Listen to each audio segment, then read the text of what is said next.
My name is Arno Mathies, and I'm a Swiss design student from the ECAL, École cantonale d'art de Lausanne.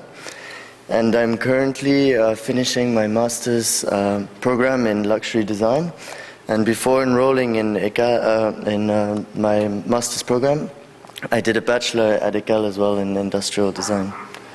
So I first want to talk to you a bit about me and where I'm from, and Switzerland. And it actually took 12 hours to get here, not 2. And so, as you may know, Switzerland is in the center of Europe, and these are some of the things that represent Switzerland and make it renowned, such as the Swiss knife and the chocolate and the mountains and the Jet de Genève, obviously. All things with which I grew up and which have helped me design, actually. So Switzerland now is also famous for this, for our school. These two pictures just represent the outside and the inner facade of the new school which has been built, actually.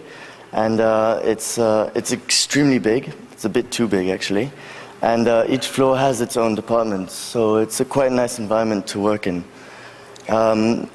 These are just some of the few, just a site actually, of the projects that ECAL has made and have made it what it is today, and some of the exhibitions to which it has been represented. Yeah. So now I'm going to talk to you about my first project, and this project was done in my 3rd year of study in ECAL, and I had just been working for about a year closely with a carpenter and learning new techniques and methods of fabrication with wood. And this idea was actually to associate wood with magnets to create lights that could have an adaptable light source, actually. So that would define the atmosphere and environment of define the atmosphere and in the environment the lamps are put, and give and let the user actually determine the kind of source of light he wishes to have. So this slide clearly shows just some of the steps of how I work, starting with just some basic sketches to immediately testing, and then in this case reproducing the object in 10 examples, which were all of them then sold. My diploma project is probably my most important project, and it's a series of tables, actually 2 tables, made of cardboard, and they're mountable and dismountable cardboard tables, and they exist in 2 versions. There's a 3-meter version, the one you just saw, and a 2-meter version. So here again, the influence of working with the carpenter was quite important. And I used housing joints, which are these joints you can see, which are half cut into the material, to assemble the pieces all together, and they make the structure. And I think this project was interesting because it allowed me to explore the world of personalizing, as this version it's not treated or anything, so that it could be entirely recyclable. And it's cheap, and the idea was that you just do anything you want with your tabletop, either draw on it, etc. So we all look kind of skeptics standing on it, but it actually holds. And the second version of it is the 2-meter version, where I pushed further the idea of the cardboard and the possibilities you have with it by either printing motifs or gradients in this case. It's actually the more luxurious kind of version because the tabletop is in glass. In my 2nd year, I was really into 2D, 3D works, and this idea of using paper to fabricate objects and volume. And this project, entitled My Trusts, is actually the idea of trying to use the thinnest sheets of metal to create the most resistant bench and stool, actually, in this case.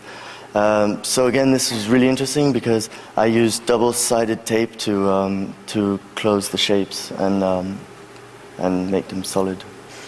Yeah. This is the first project I did for my master's in luxury design, and here it's actually a company called Hublot, which is a watchmaker in Geneva, pretty famous watchmaker in Geneva, and they wanted to diversify their brand and make other objects other than just watches or jewels, which is like what every Swiss watch company is trying to do right now because it's just becoming so repetitive. So I wanted to make a typical Swiss object for them, and we were asked to make objects of transport. So I was influenced by this, the idea of the Davos chair, Davos sledge, which is the sledge you can see on the bottom here. And that was my starting point, actually, to develop their product. And I made this sledge, which is now going to be produced by Hublot in a limited number of examples. And it's this idea of sandwich and mix of their materials, which are used in their watches, and which is typical of watchmaking, etc. My final project I'm going to talk to you about is, again, a project I made for my master's. And it's a project where Christophe, a French silverware company, famous French silverware company, asked us to do objects around the table. And I designed a champagne bucket, actually. And the idea here was to work with the idea of condensation on the material. And actually, when the silver gets condensation, it becomes really nice. And here it's the whole idea of being isolated on the outer layer and have no condensation. And only on the inner layer. So this is the end of my presentation, and it's not supposed to be a joke. It's just that you really have to come to Switzerland to eat cheese with us, and it's better than French cheese. Sorry if I design. Thank you very much.